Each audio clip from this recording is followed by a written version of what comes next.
My neighbor and friend Kelly and I have spent 4 or 5 days a week running and talking for nearly 20 years. She's 15 years younger, so I try to keep her talking so that I can stay up with her. We are good neighbors. We feed their animals when they are gone, and they drive us to the airport, get our mail, or help out when we do stupid things like get our tractor stuck in the mud. We're good friends, but we are very different. She loves words and would find writing a devotional fun. I struggle with putting ideas on paper. I've always loved math and making numbers fit together. She hates anything to do with math. I avoid shopping and have worn the same dress to every wedding I've attended for the last 5 years.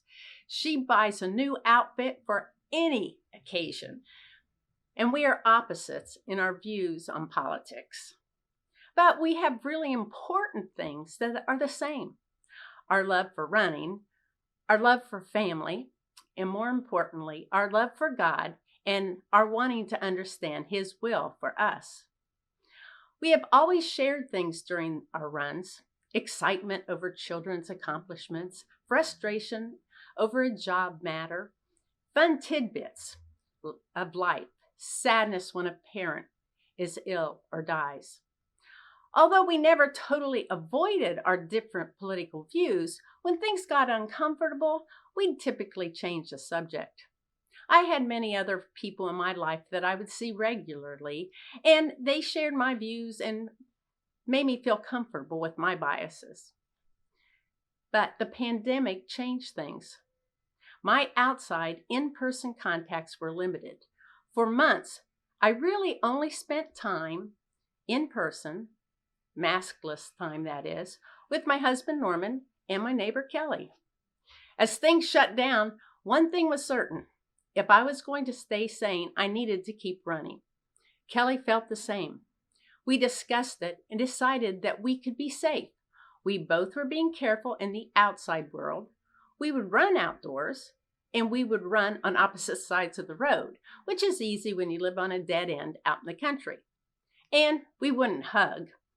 We talked about that early on, and it was easy for me. I'm a non-hugger, but she's a hugger, so that was also work for her. As the divisions of the pandemic, as well as the election, intensified, it became more difficult to avoid the strong political views of what was happening. I'd come in from a run and start to rant to Norman. Can you believe Kelly thinks? Whatever it was. She was doing the same with her husband, Brian. Norman would often remind me of something that we had recently read during our daily Bible study, such as the verse from James: everyone should be quick to listen, slow to speak, and slow to become angry.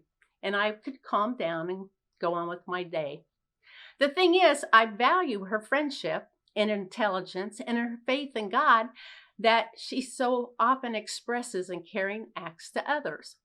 I felt there must be some logical reasons we were on such different sides of so many issues.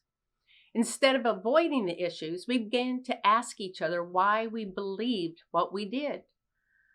Our family backgrounds, our news sources, our church affiliations, our other circles of friends all contributed to why we see issues differently.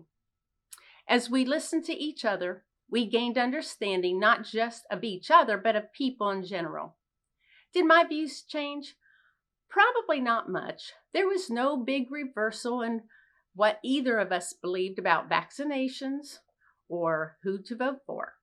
However, I kept being reminded that people's opinions are formed over long periods of time and from many sources. By listening to the reasons, my life grew richer. I was reminded of the complexity of life. I appreciate people who differ from me. Back when I was working in schools, I valued the importance of listening to others' views, not making quick judgments, and appreciating the diversity of people around me. But since I've been retired, it has been easy to surround myself with only like-minded people. It's easy to forget that differing opinions have value. The pandemic and my relationship with Kelly helped get my mind back on track, appreciating the diversity of people and putting God first. By exposing our thoughts to each other, we became better friends, better people, and closer to God. Why do we need to be reminded of the same things over and over? God knows that about us. That's why we keep seeing stories in the Bible of people constantly making errors and then being led back to God, and they crop up again and again and again. He knows we won't remember a lesson if we read it just once. It takes practice, and that takes reminders. It takes reading and studying the Bible regularly. As C.S. Lewis wrote, relying on God has to begin all over again every day as if nothing yet had been done.